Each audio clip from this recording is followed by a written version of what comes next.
Waliin beeynu garaa duruu dagatee jaalallatee gaafa duraa funyaan murtee afaan keessee addaana buuftee garaa gubbaa malee waa waliin buune garaa duruu dagatee jaalallatee gaafa duraa funyaan murtee afaan keessee laalaana buuftee garaa.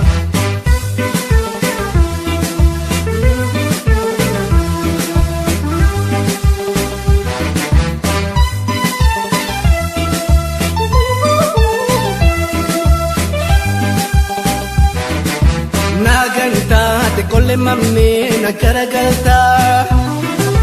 wabito je egaranko suma abdata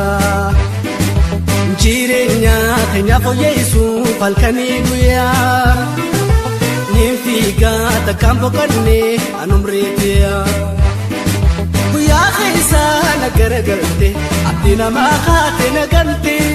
hamilin to sirana jarte rabumatin isani nobsa ni nobsa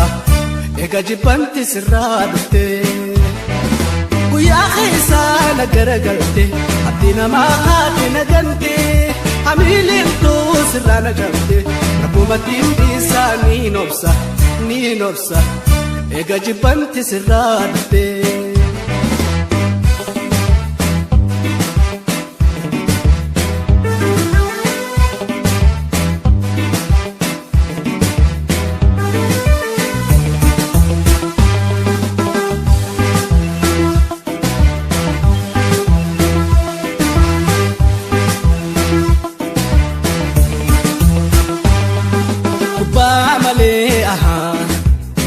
waliin beeynu garaa duruu dagatee jaalallatee gaafa duraa funyaan murtee afaan keessee addaana buuftee garaa gubbaa malee waa waliin buune garaa duruu dagatee jaalallatee gaafa duraa funyaan murtee afaan keessee laalaana buuftee garaa.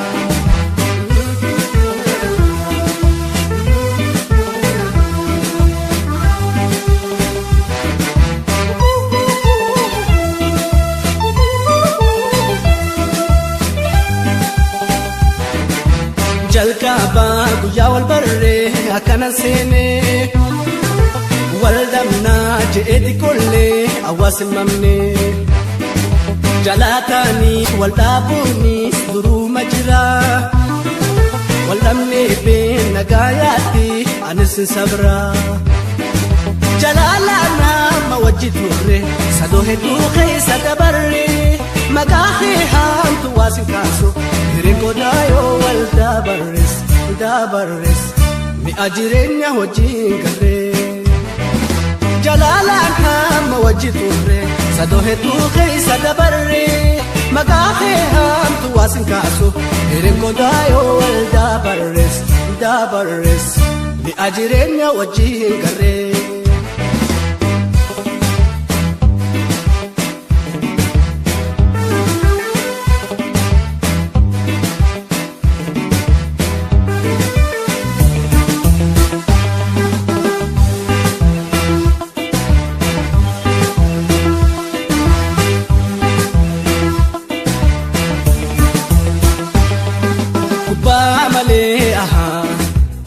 waliin beeynu garaa